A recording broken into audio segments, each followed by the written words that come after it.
So we'll see if. Oh, there it goes. There it goes. Doesn't Yeah. mind me. Once again, half of Trent's head is completely gone. Here, let me just fix There you that. go. Perfect right there. It's okay. Yeah, there we go. That's good. That looks great. Great old tech. Let me just. There we go. Well, welcome back, everyone. Thanks for joining us. It is once again the Canadian Bro Show, our second iteration of all basketball from the Hoopjunkies Pauly and Rowley. My name is Paul Bale. I'm the founder and host of the Canadian Bro Show. We also have Canadian Bro Show, the first iteration. We've done 20 episodes, rather impressively. Once I get all three iterations up, we're looking at about 150 videos a year, which is going to be really exciting. But in the meantime, I'm here with my co-host with the most, Mr. Trent Rowley. How you doing, Trent? I'm doing great, man. Excellent. You're a trip.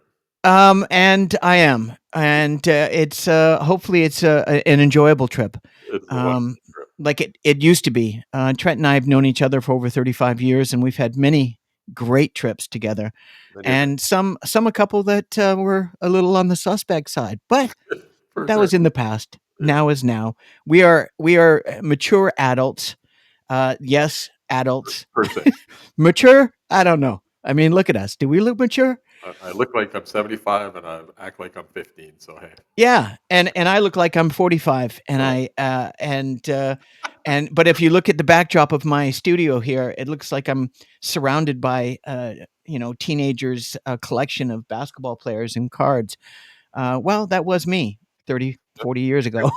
I got tons of that stuff too. It's just that that's not where I got the camera pointed. So No, of course not. And for those that don't know, Trent's got the entire basement of his house is an actual sports bar, and it's really fantastic. pretty sweet.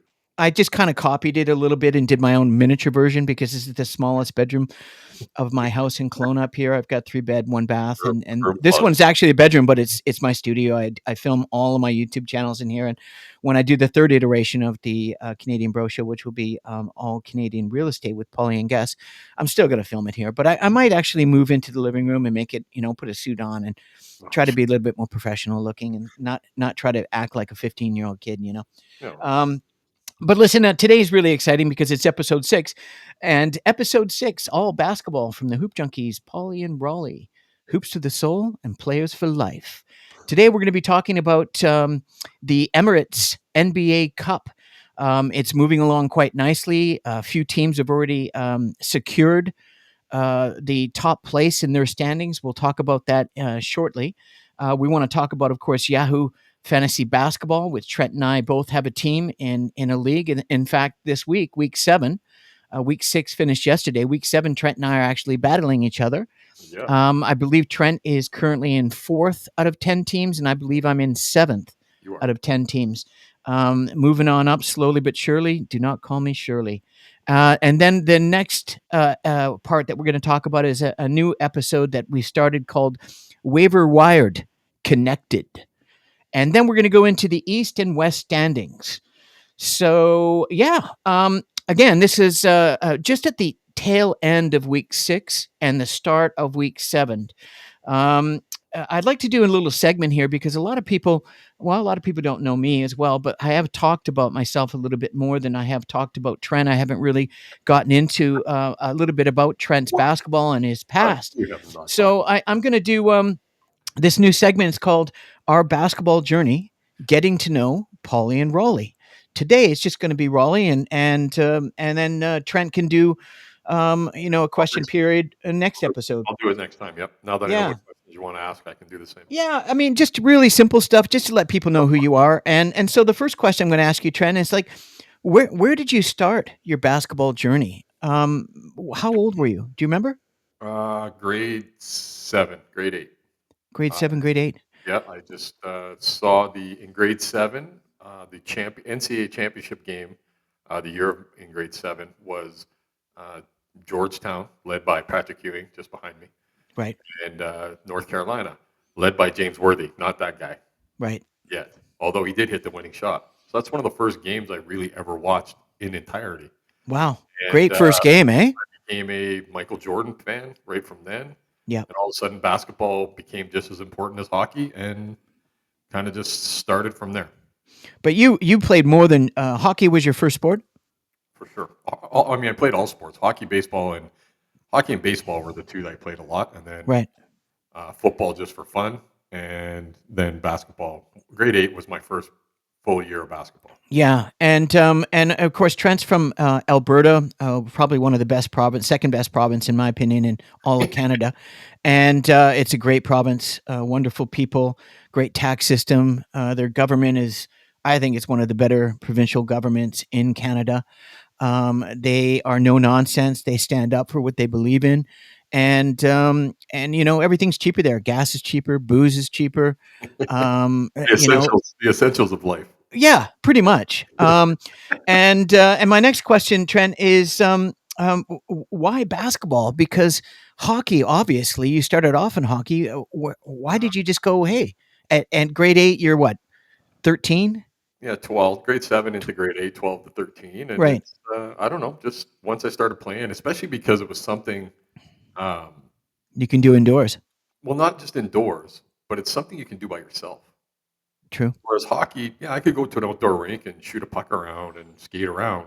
Yeah. And you do that because you like doing it. But at the same time, you want to go play hockey in the winter at the rink because there's, your group of your buddies were there and you're going to play some shinny and do that. Yeah. Basketball was actually a place you could just go do your own thing. So I ended up just, especially when I first started, played a lot on my own. Like it was just go out, play, and do layups and try to get better at, because I wasn't good at anything. Honestly, I was just an athlete. Big hands. Already at this in grade 8, I was already as tall as I am now. Yeah. And so just long, big hands, athletic. It was Long like arms, broad shoulders, long legs, short this, torso, just I had, exactly built like me, except you're much broader, much taller.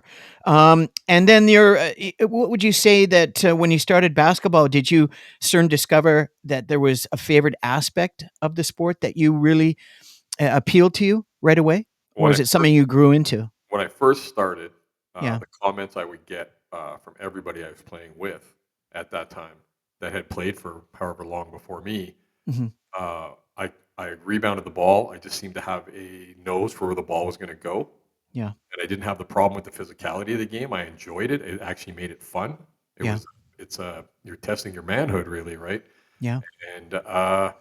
And and blocking shots, because I was at back then I could dunk a basketball, so I was athletic, and I could get a guy go by me, maybe think he's got a layup and be able to reach over top of him because I could jump up high enough and Yeah. smack it off the backboard or block it. And that was always the first comments I got when I first started was, So you say "You've got a you nose were for the ball." dunking in grade 8? Not in grade 8, no, no.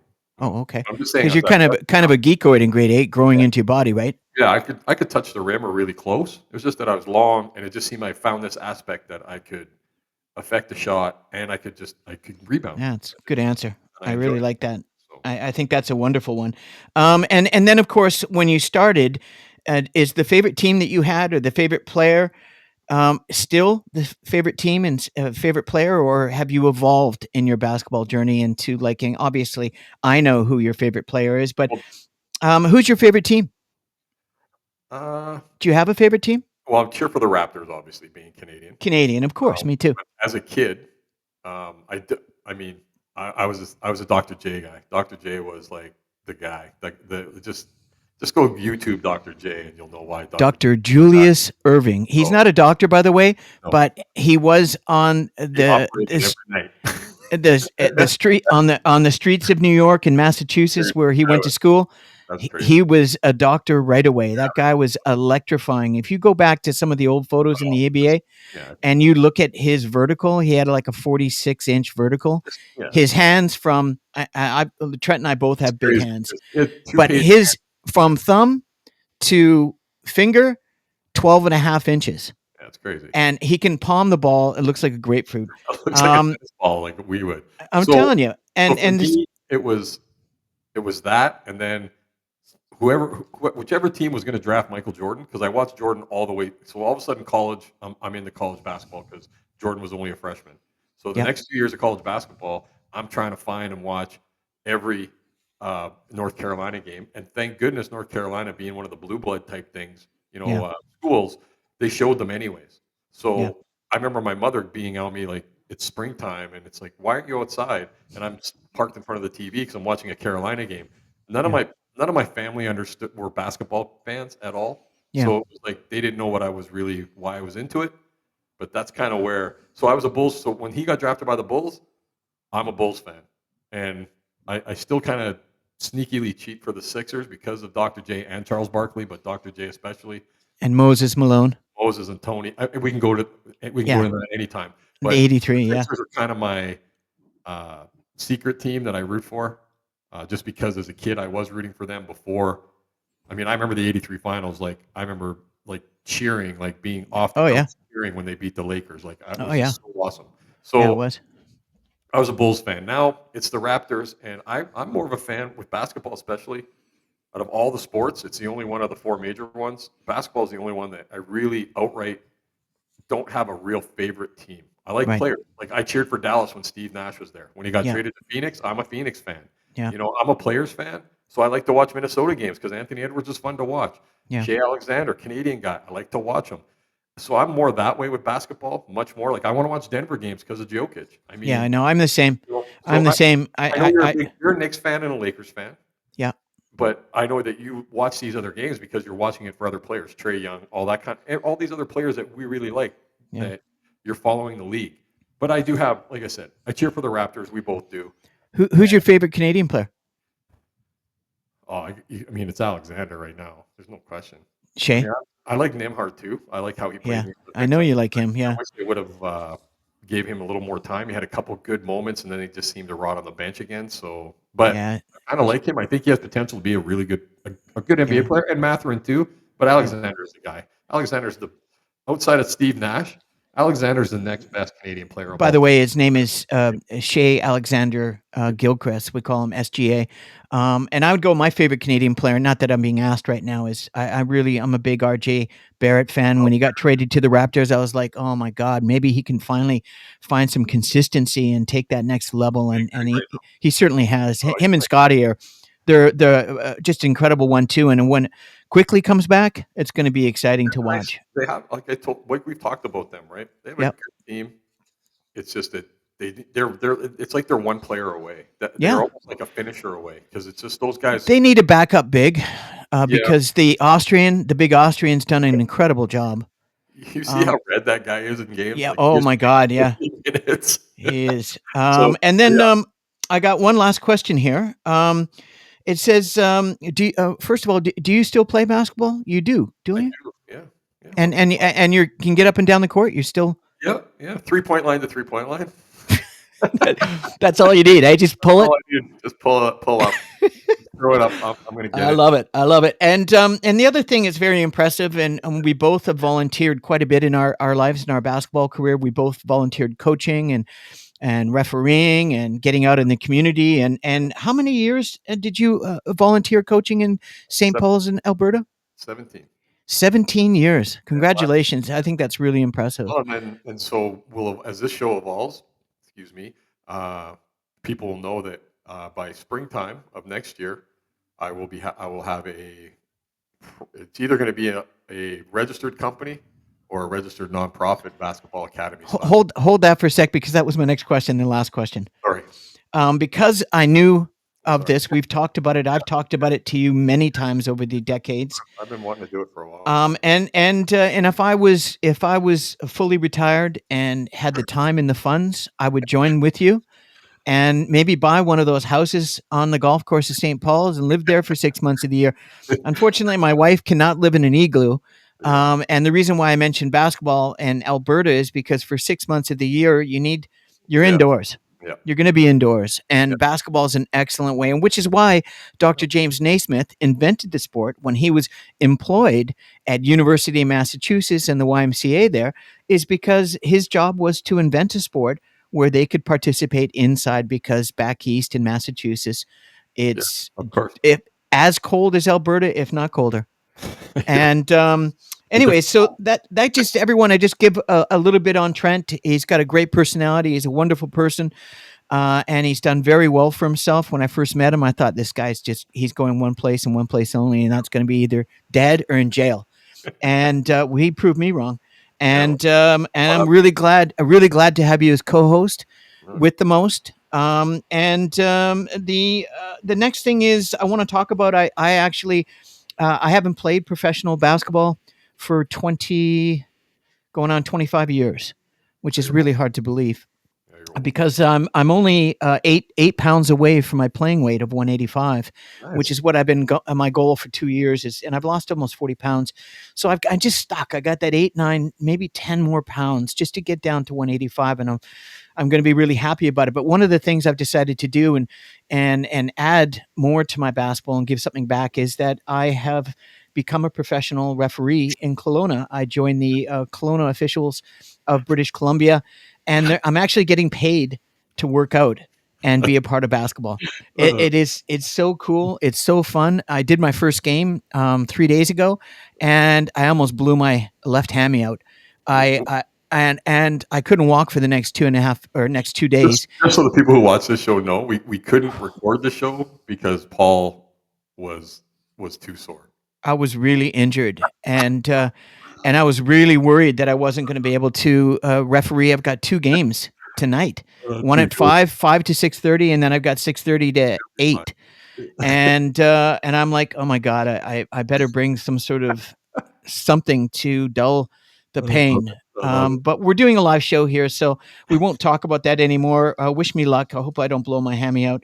We're also going to talk about the NBA fantasy basketball league play, and before we get into fantasy, we're going to do our new segment. Is called Waiver Wired Ooh, Connected.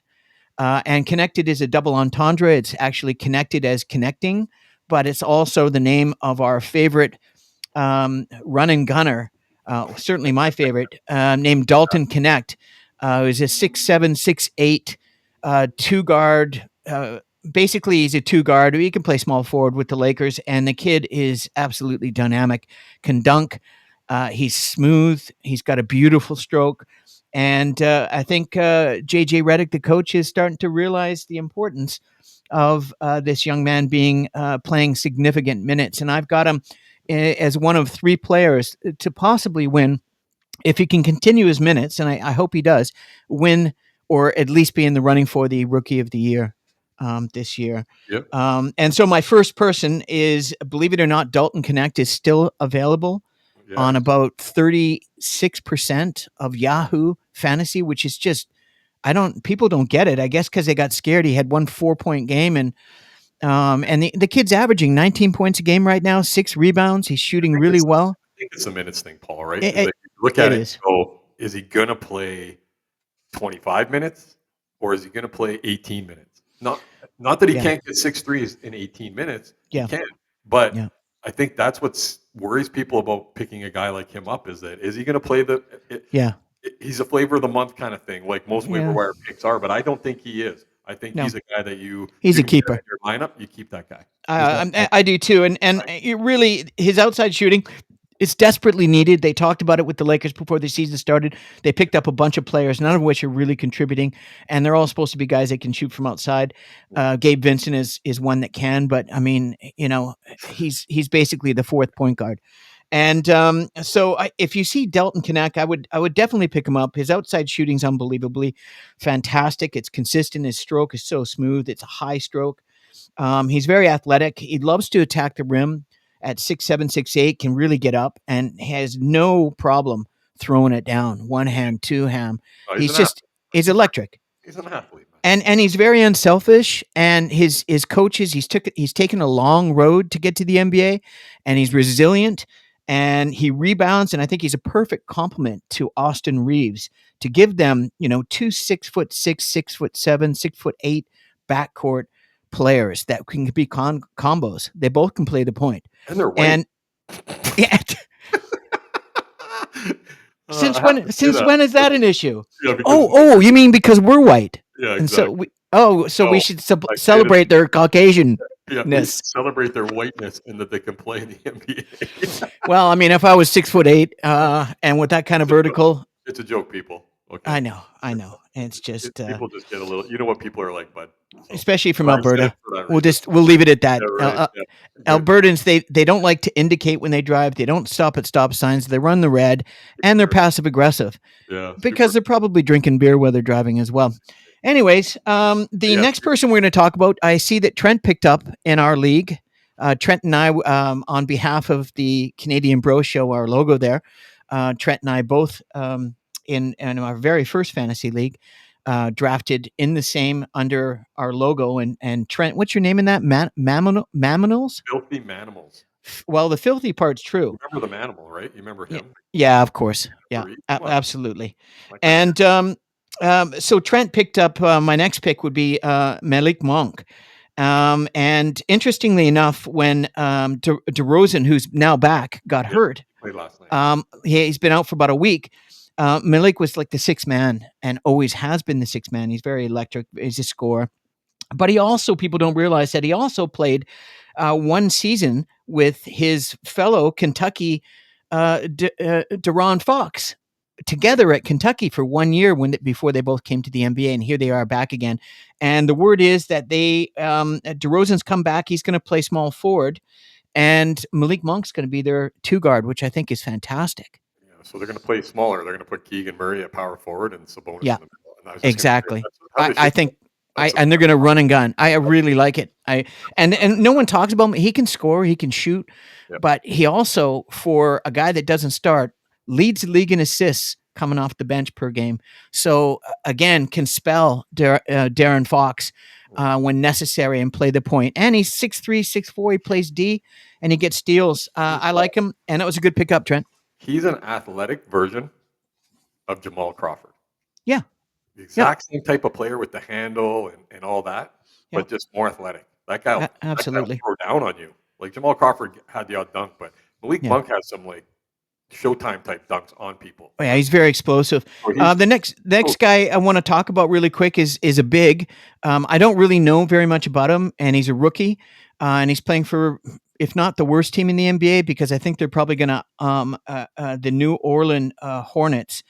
Pelicans, I mean. And by the way, anyone that's called the Pelicans in the NBA, I'm not really sure that's the best nickname for an NBA team, but his name is Yves Messi, and Yep. he's 6'11", 250. He's raw, but he is starting, and he's literally the only legitimate center on that roster, which is amazing. And he's been putting up some really nice numbers. He was a bit passive offensively, but he's a 7-footer, and he's starting full time. And if you want someone that can give you, 9, 10 points, 10, 11 boards, a couple of blocks, a steal, and give you 28 minutes, it's hard to find in the NBA for bigs. The next guy I want to talk about has been injured quite a bit, which is the story of the NBA the last couple of years, and certainly the start of this year into week 7. The injuries are just outrageous. Load management. This kid's another athletic. His name is Shaden Sharp, and he's a 6'5". He's in Portland. He's a 2 guard, but can play the small forward. They're desperate. Chauncey Billups is desperate to play him, and he's going to get all the minutes he needs.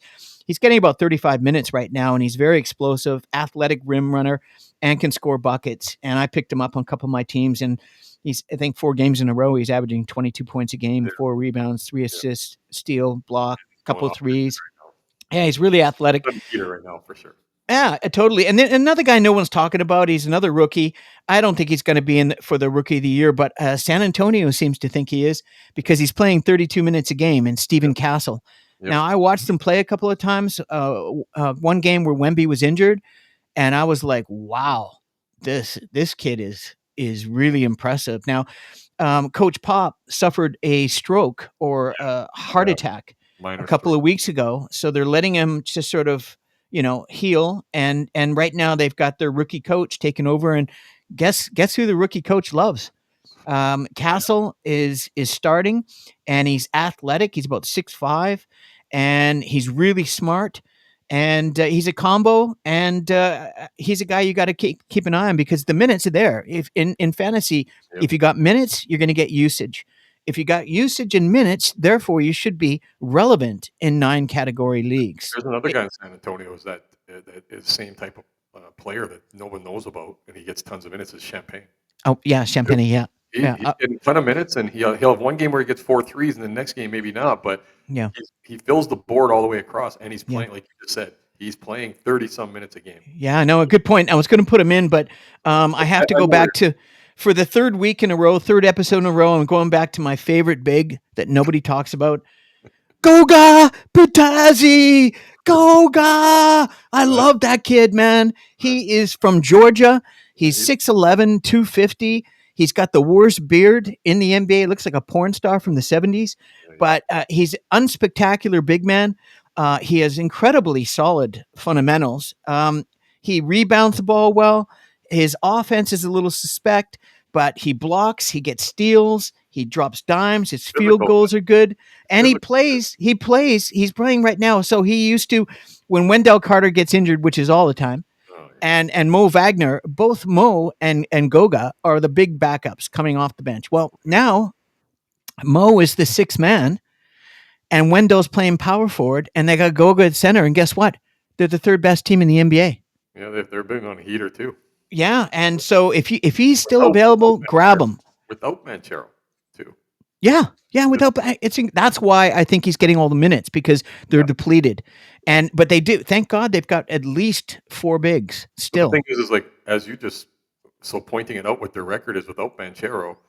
When he comes back, it just shows they're going to be even stronger Depth. because now they're going to have another two guys coming off the bench. Like it's not just one or two; it's 3 or 4. Yeah. I mean, they're But just in the meantime, Goga, if he's available, grab him. I've grabbed him and he's been playing great. The other guy that has been sick for the last 2 games had played out of his mind, and he was with the Pelicans last year. And last year the Pelicans were decimated by injuries as they are this year again. And his name is Najee Marshall, and he's like a 6'6", 6'7" tweener. He's a scoring machine. He's one of these guys he's like a point a minute guy. And he's just got a nose for the ball, and he attacks the rim, and he can shoot outside. But at his height and his looking to get paid, and with Luka being out, although Luka came back surprisingly last night, nobody let us know, and he had like a massive game. And it would have been nice if somebody let us know, so I could have put him in the starting lineup and not miss out on 36 points and whatever.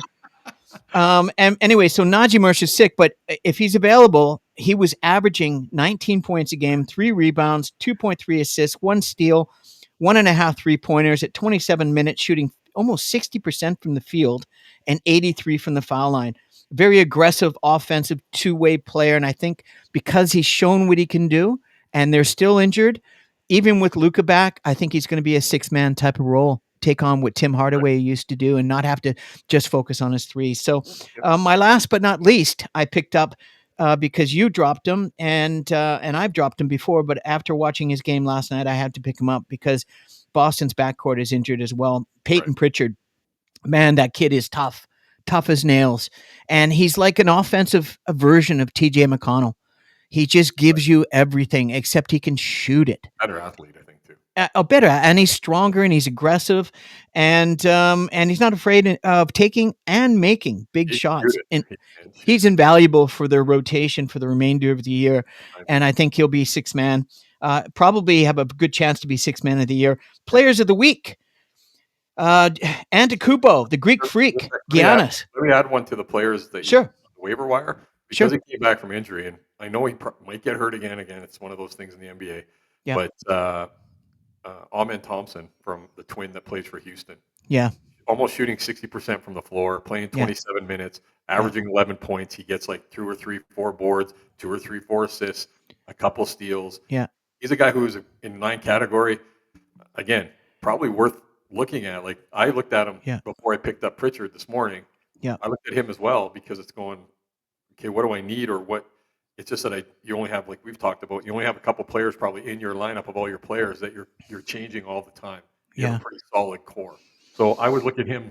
He's kind of out there right now too. So yeah, I mean, I've looked at him, but the problem with Houston is, and it's not a problem for Houston at all, is they've got such incredible depth at every position, and it's really difficult. I mean, they had to send down a couple of their players to the G League that are NBA starters, in my opinion.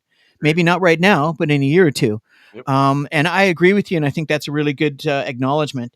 The players of the week, the Eastern Conference Player of the Week. Now, this is week 6. Technically, week 6 finished last night. We are technically week 7. If I didn't blow my hammy out 2 days ago refereeing my first game, we would have finished the episode 2 days ago. I apologize for that, but it's still relevant based on the Emirates NBA Cup that's still going.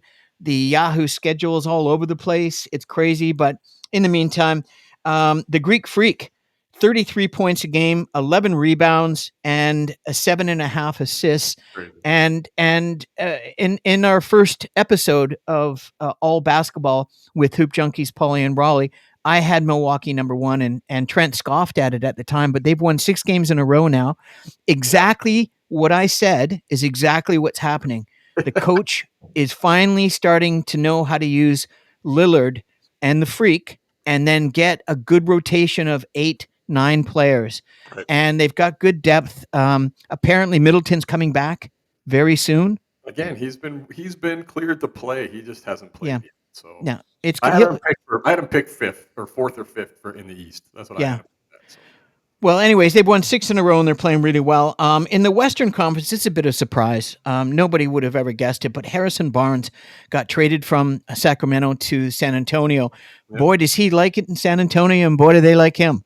He is one of these classiest guys in the NBA, probably one of the best character guys in the NBA, solid citizen. You don't have to worry about him going to the strip clubs or drinking Aces champagne. And he's a team player, and he was a player of the week. He averaged 23 points, 9 rebounds, shot 62% from the field. Just really unbelievable. How about LaMelo Ball at 2nd in the league in scoring? Yeah, well, I'm getting to that. So the next part is the leading scorer of the NBA is Giannis, the Greek Freak, at 33 a game. And LaMelo is right behind him at 32 and a half. He's just been going 31.1. Yeah, he's just going, well, he's just going. And you know what happens in the NBA? When you go ballistic, there's only one thing that can happen. You're going to get injured. It happens every single time. And except the injury, thank God, is not his ankle this time. Yeah. But at the end of the day, you can see their backcourt is depleted. The only guy, and I picked him up on one of my teams, is Micic, Vasilije Micic. Yep. And he was a true EuroLeague veteran in EuroLeague and one of the top guards. And they picked him up as their 4th guard and their only guard right now. And I saw him play the first game he came in, and he's got some nifty stuff, man. He's a fundamental, true point guard.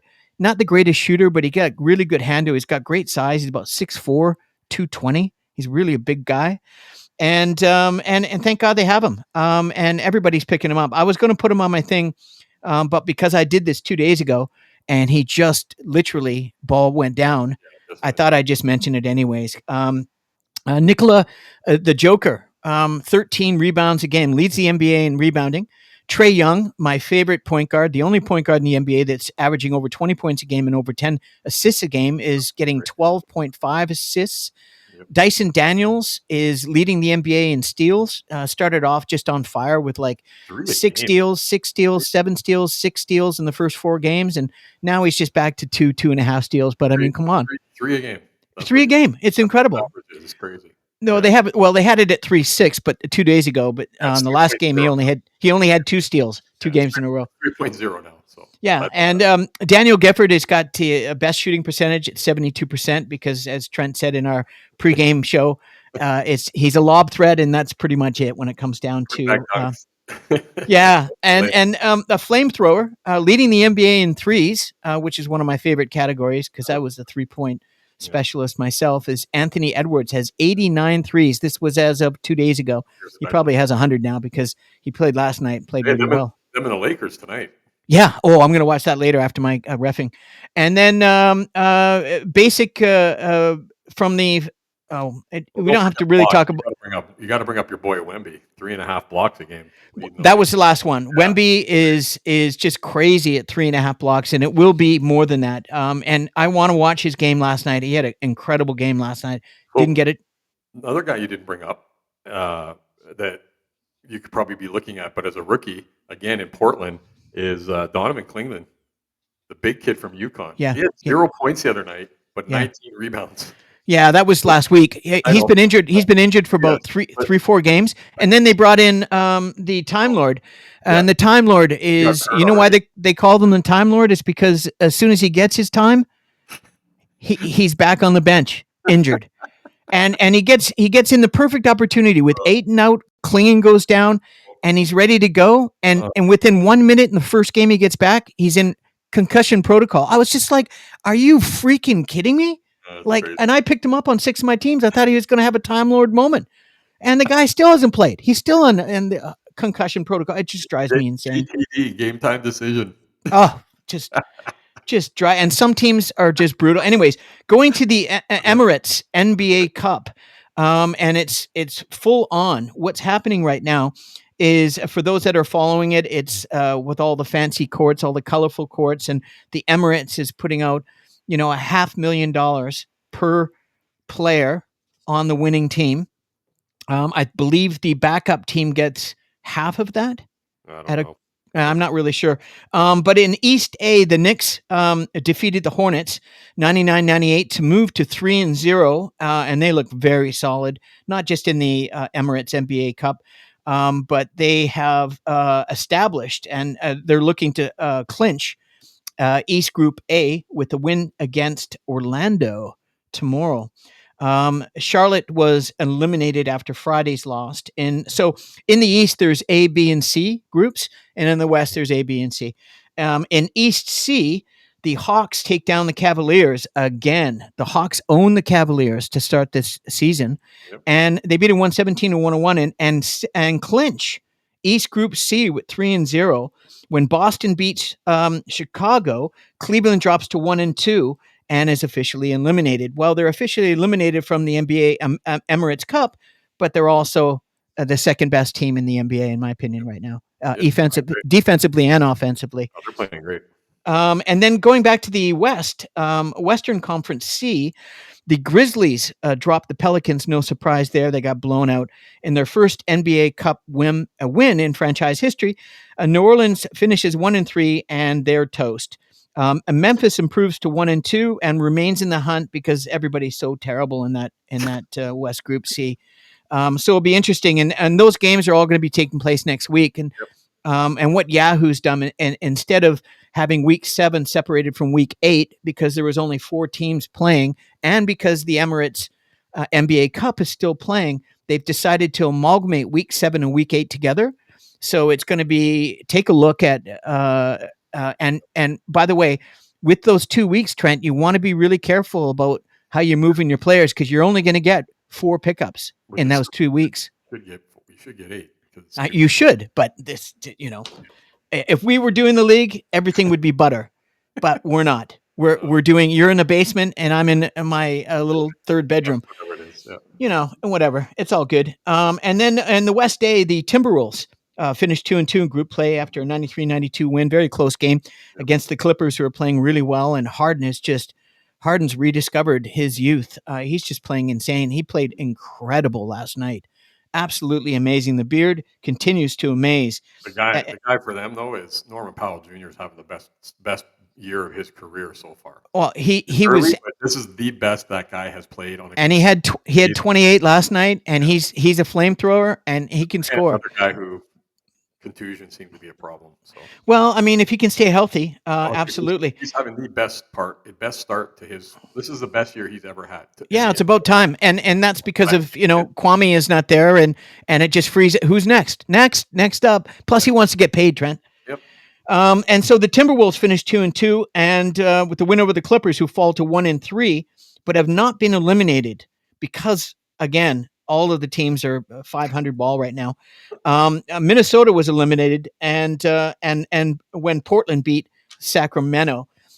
In the East A, the Magic once again surprising everybody. I knew they were pretty good. I knew they were a really good defensive team. They've got great depth, and Jamal Mosley's done a fantastic job as a coach.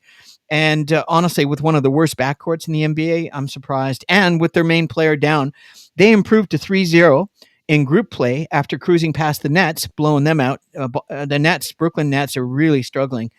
And Brooklyn finishes 1-3, where Orlando heads to New York on Tuesday for the showdown. So it's the winner of the New York Orlando game, which I'm going to watch, and I'm rooting for New York, and I hope they win, will determine that group champion. In East C, the Celtics outlast the Bulls 138 to 120. And what an exciting basketball game. It was like an 80s game, Trent, where it was just run and gun, man. Guys were points, and it was just very exciting. It was really, It was Steph Curry for about 7 minutes. I'm telling you, and the refereeing was really good. The crowd was into it. It was an exciting game.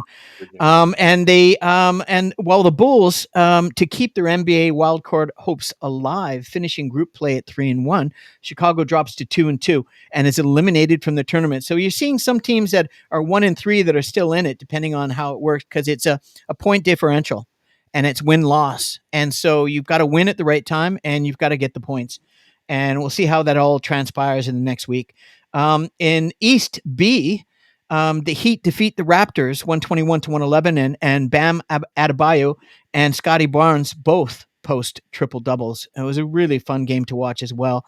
Miami finishes 2-2 in group play, but was eliminated when Atlanta once again beat Cleveland, and Toronto is out and falls to 0-3. But since Scotty's come back, they've won 3 out of their 4 games and look really good. So hope the Raptors get it together. In East B, the Pistons roll past the Pacers, which seems to be the consensus. And the 7 weeks that started the season, the Pacers are just one team that's really dropped out. Halliburton is very inconsistent, really struggling. I think the Pacers were.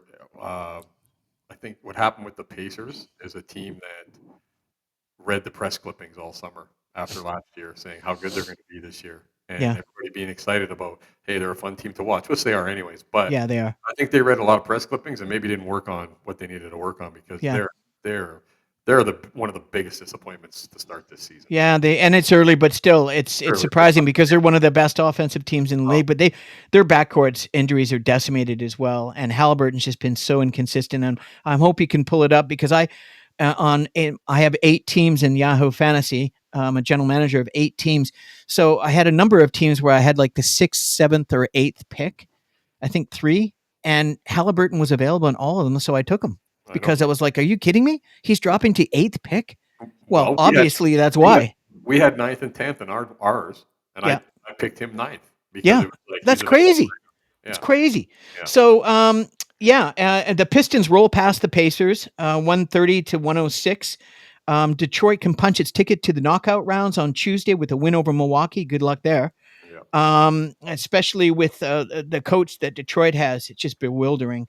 Him playing what will be the future big man of the NBA, 12 minutes in last night's game is just insane. Yeah. And I mean, you think beef stew is better than Durant? I don't know what you're smoking. It's not a very good quality, and you're a moron. Yeah. And I just personally can't stand it, because Durant is just a beast. Yep. He will be a 2020 guy. I'm telling you, he can do it. I mean, it was like after he had that 22 rebound game, he had 18 and 22 in consecutive games. Yeah. And then all of a sudden, I'm going to play you 18 minutes. I'm going to play you 16. I'm going to play you 12. All of a sudden, it's just 4-4, and I'm going, I can just leave this guy on my bench. I can't drop him.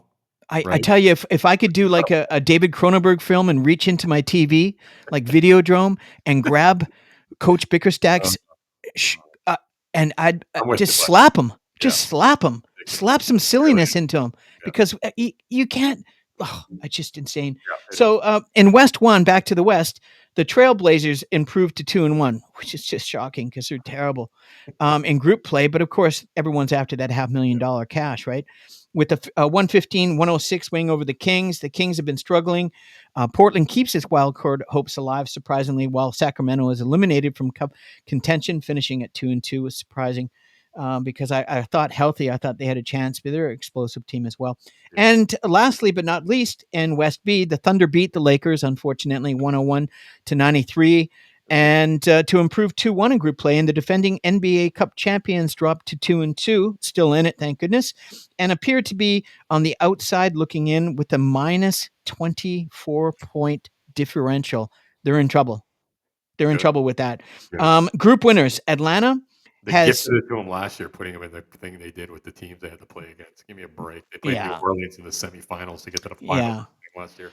Yeah, I They mean gotta that try was to, last they year. gotta try to, they gotta they gotta try to get their boy LeBron as many trophies as possible so they can compare him to Kobe and Michael. So Yeah, it's not going to happen. There's Michael's Michael, Kobe's Kobe, LeBron's his own beast.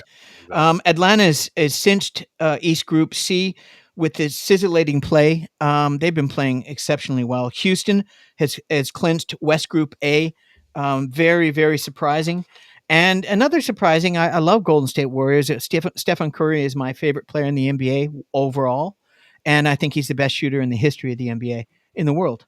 And they've been playing incredible, and his ankles have held up, and they've got surprising depth. And one of our Canadians, we like to talk about our Canadians in the NBA. I believe there's 27 Canadians on NBA rosters right now, at about 450 rosters, which is really impressive. That's the second highest out of any country in the world outside the States, That's which right. is really incredible. And that's just been happening since sort of Nash came into the NBA, and all the kids saw, hey, if this little white kid from Victoria can do it, well, I can too.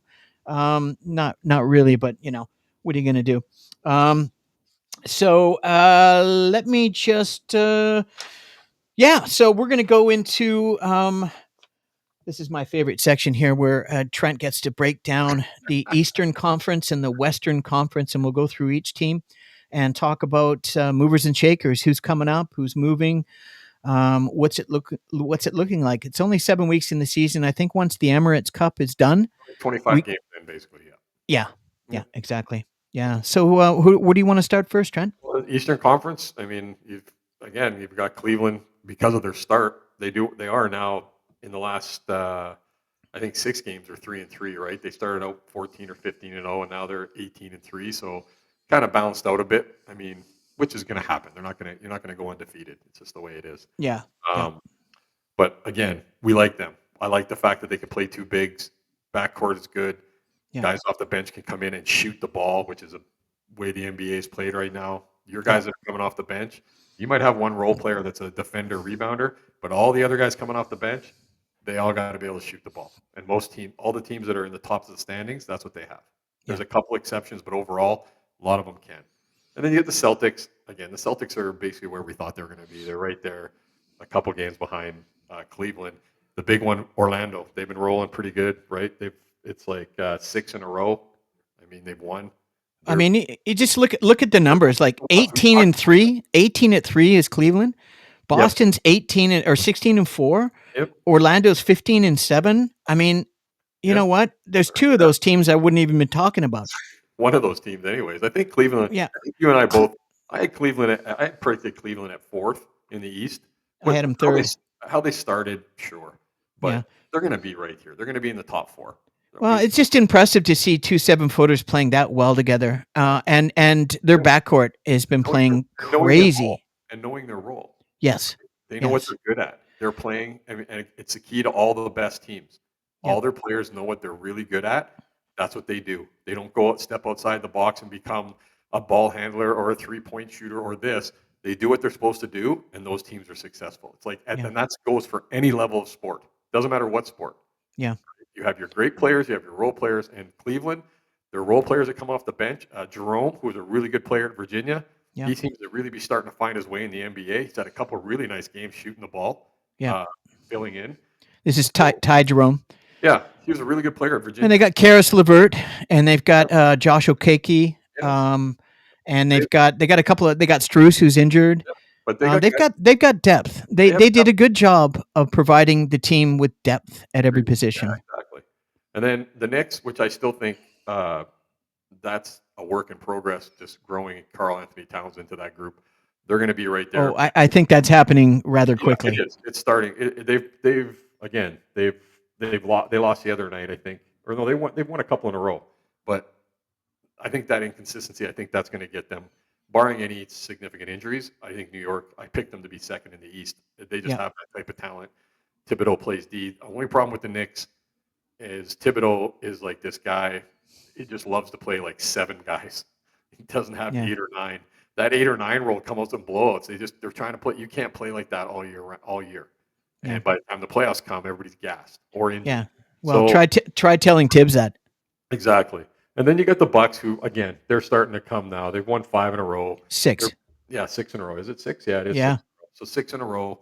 They're again, they have lots of good players. Oh yeah, Brooke Lopez is third in the league in blocks at 2.4. incredible at 37 years young. Damon's playing his role again. I think that was a growing into last year. Is Yeah.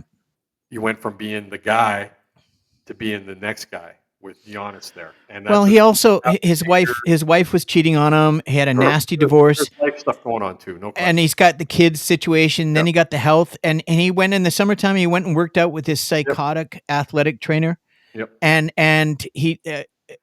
Dude, Damien said he's never worked that hard in his life. Dude, you can see him. He's in the best shape. He lost some weight. He's in the best shape he's ever been in the league. And the coach now knows how to utilize them Yeah. and get them in pick and roll together. That's all right. They'll get in the playoffs and get up 3-1 and then lose because that's a doctor special. So and then you got the Heat. I still don't think the Heat are a team. I mean, sure, they're 9-9 now. Yeah. I just don't think the Heat are winning anything. They might be there in the end in the playoffs. Yeah. I just don't believe in that group. I think they have some good players.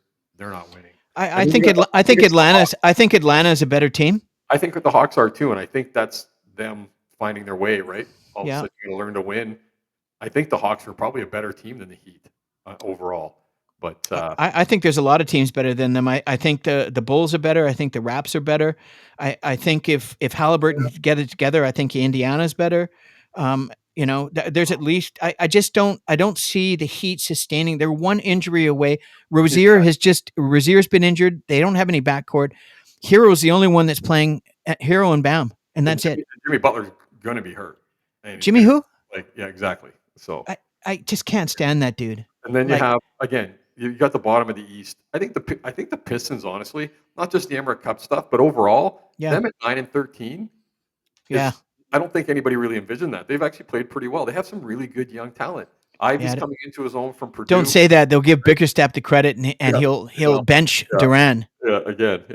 And then again, the bottom of the East. I mean, the Wizards are there. The Raptors are. We've thought they're okay, but the biggest dumpster fire is the Sixers. That's a dumpster fire with 4 and 14. And the Wizards are horrible. They're terrible. They got to trade. They got to trade Vanciunas. They're talking that Lakers are trying to put something together to get Vanciunas. You know who the other waiver wire pickup would be, and he's going to get hurt, but he's playing really well right now because they're putting him the ball in his hand. Is Matthew Brogdon is actually putting up nice numbers right now. I actually picked him up on two of my teams when LaMelo Ball went down on my 7th and 8th team, and I went and picked him both up because he's been playing well. He's playing well. He's going to get hurt, unfortunately. But, there we go. As soon as you play well, what happens? Yeah. And then the Western Conference, OKC, we picked OKC. I picked OKC to win the West. Yeah. They're doing what they thought. I think the Hartenstein pick was a great pickup for OKC. I think that I'm a big Steven Adams guy, but Steven Adams is a role player, come off the bench and do what he does. Yeah. Hartenstein is an old school. That guy will give a hard foul. He knows what his role is. I think OKC. I think that pickup was kind of helps put him over the top because when Chet comes back, they can play together. Yeah, and Chet can be the 4 instead of having to play the more physical 5. That's a good point. Good point. They're one shooter away. They don't have consistent enough. Shea's not a 3-point shooter. He'll hit some. No, he's mid-range. But Lou Dort's not going to do it consistently. Williams is hit or miss, and Williams has been unbelievable. He's been unbelievable this year. I think OKC for me are a shooter away from being the team to beat, like actually beat in the West. They got to have somebody who can either come off the bench. Well, Dort's that guy off the bench. Yeah, but he's not consistent. He starts. He plays defense. Well, he's starting now. When Chet went down, I honestly he's better coming off the bench. You got your boy Caruso sitting on the bench too, hurt. Yeah, I mean, and they're talking about are they going to pay him? They pay him. He's a stiff man. He's the most overrated player in the NBA. Elmer Fudd making millions. He doesn't do anything except get injured. So OKC, we both like. I would say this team here, the second team we're going to bring up, are kind of like the Magic for you and I. Yeah. Is Houston Rockets. Man. Yeah. They are just playing. They've won 3 in a row. They're playing great ball. They play great team ball. They play at a great pace. Well, the coach has really got coach has got their attention. I really do like Fred VanVleet the other day, just going over to all 3 refs and saying, "You're a bitch. You're a bitch. You're a bitch." Yeah. Get fined whatever he got fined, and he didn't get suspended. So we can get into that. I'm surprised he didn't because he actually touched the ref's face. I know. I was amazed he didn't get suspended. So. I couldn't believe that Because the league knows they're corrupt anyway, so it is. Yeah. What it is. So then the next team's Memphis, which I'm surprised. Memphis, again, Memphis is a team that I think could be good. Yeah. But they're always, again, no one, they don't have everybody together healthy. That's Yeah. always been Memphis's. Right now, everybody's playing. Yeah. They're a really good team. Bain back, Morant back, Jackson back, Smart back, Edie playing. They Yeah. got guys coming off the bench. They Yeah. actually have a pretty deep team. Because you think They of do. all the injuries they've had, they've been pretty competitive the last few years, even with the injuries and suspensions, because you think you're a gangster type thing. Yeah, But of course. they are a team. I wouldn't want to play them if they get everybody. If they're all healthy, they play a really good brand of basketball. They know their roles. They have all those little pieces. They have Yeah. Jackson. They have bigs. They have the guards. They Depth. can shoot it and depth. Memphis is another team. I'm not And really good coaching. surprised to see where they are, and I think great coach, really. So And then we got the Warriors. then you got the Warriors, man. They're Yeah. playing a little bit out of their minds. The injury bug seems to have kind of got them a bit. Curry's Just a bit, recently. Yeah. just recently. And then the Mavericks. I mean, I thought again, it's so early in the season. We Yeah. could look at the Mavericks, the Suns, and the Nuggets, and all say they're kind of underachieving right now, kind of like the Bucks. If there was 4 teams that you'd think were maybe their records would be better, it'd probably be those 4 teams. But it is the start of the season. Aaron Gordon just came back for the Nuggets. That's a big miss for them. Their problem is, like you brought up again as many times as we've talked about it, depth. They don't have any depth. The Nuggets. No. They are just like they've got 6 guys basically. They got Peyton Watson coming off the bench, and then they got Russell Westbrook, and that's it. They go 7 deep. They got 7 deep. Yeah. Yeah, it's scary. They're in trouble that way. You can't sustain that level without those players, right? Especially all through the season. And the Mavericks, well, until Luka decides he wants to take it serious, it isn't built like me playing in the NBA, then the Mavericks, I know they got to the finals last year. They played really well. Yeah. They're not, unless he decides that he's going to dedicate himself to being it. Because in the summer in the Olympics, he looked in unbelievable shape. He almost looked like he had cuts in his arm. He was in so much shape, in good shape. Well, he wasn't drinking. He said he wasn't drinking any beer. Comes back to America and it's Miller time, obviously. No, he doesn't drink American beer. He drinks European beer, but he drinks a lot of it. Yeah, it's crazy. The kid loves his beer, and he's so good, and that is frustrating as a fan because he is so good. Yeah, it is. He just doesn't take. Again, one of those guys that just has so much skill that I just don't know how serious he takes it because he doesn't. It's like I can still do this, built like this. Look at what I'm doing. Yeah. So I'm not a big Mavericks fan anyway. So and then you got the Lakers at 12-8. I actually think the Lakers are. They're going to be there again, like you said. They're going to be they're going to be between 4 and 6 in the West probably when the playoffs start, unless somebody again injuries.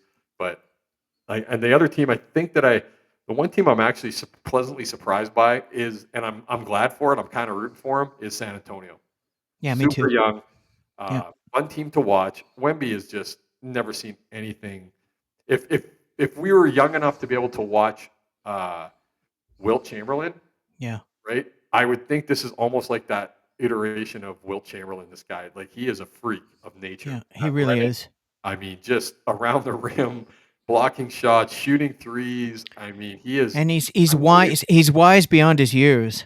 And he seems like a very unselfish player. Like he seems like a great kid, man. His parents did a fantastic job raising him. That way, doesn't it? Yeah, it really does. He's just an awesome. And a great ambassador. He's the future of the league. Yeah, he is unbelievable. I watch San Antonio games just to watch him because me too.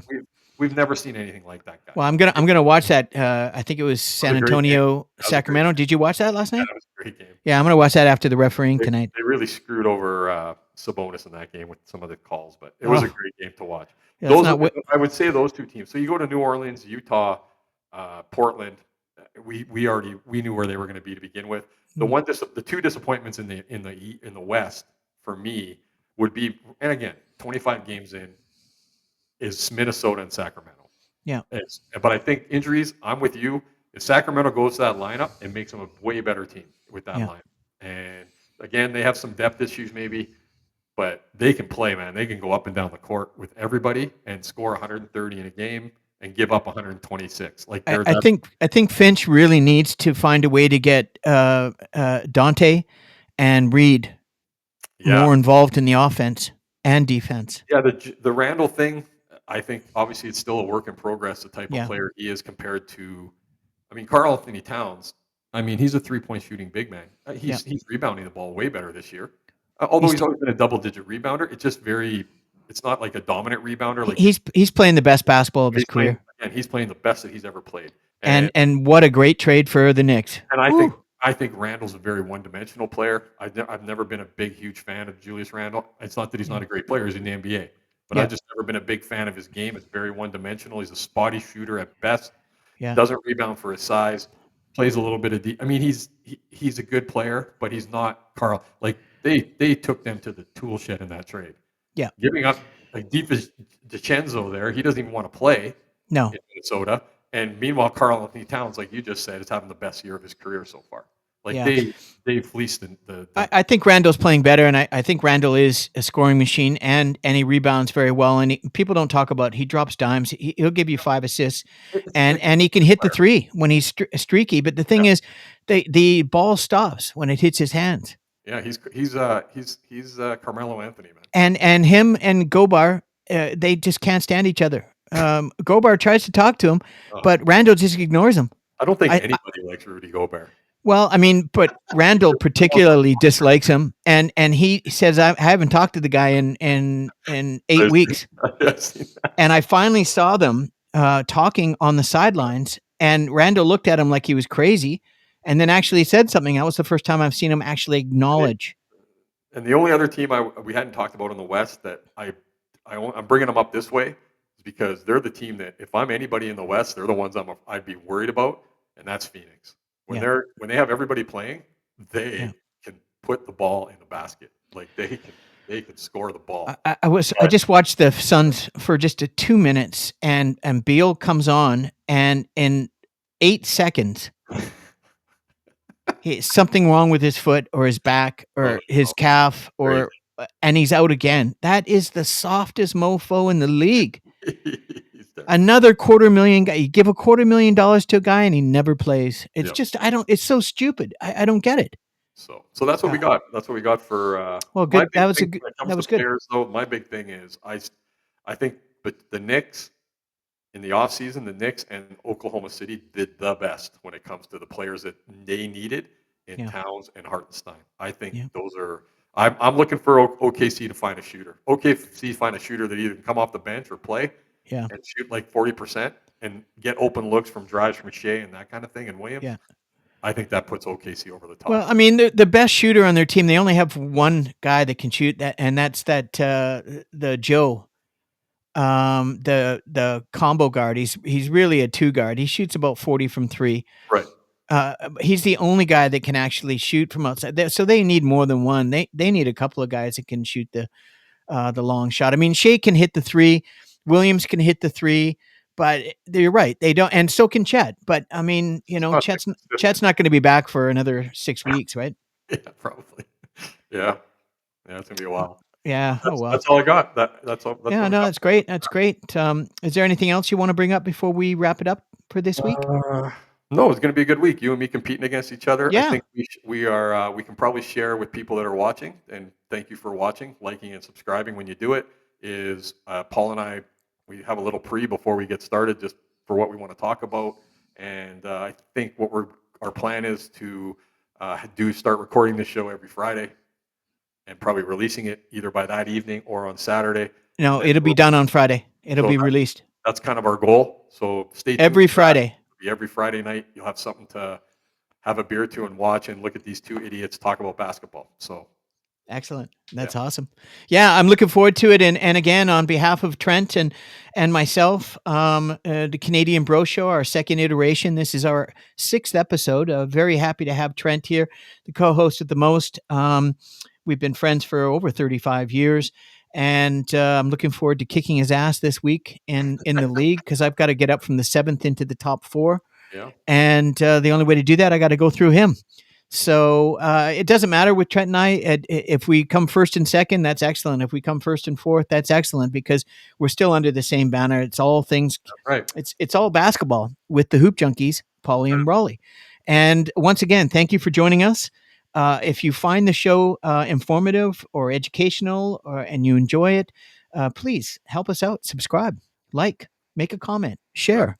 Yeah. and come back. I'll just tell you right now, Trent, I was looking at the stats, and it's quite remarkable. The stats on I've got over 30 videos now, but that's how it works.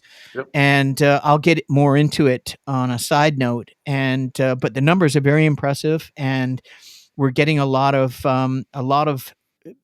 just a lot of viewership. And Right on, it man. just shows you how fast the sport of basketball is growing. It's the fastest growing sport in the world right now.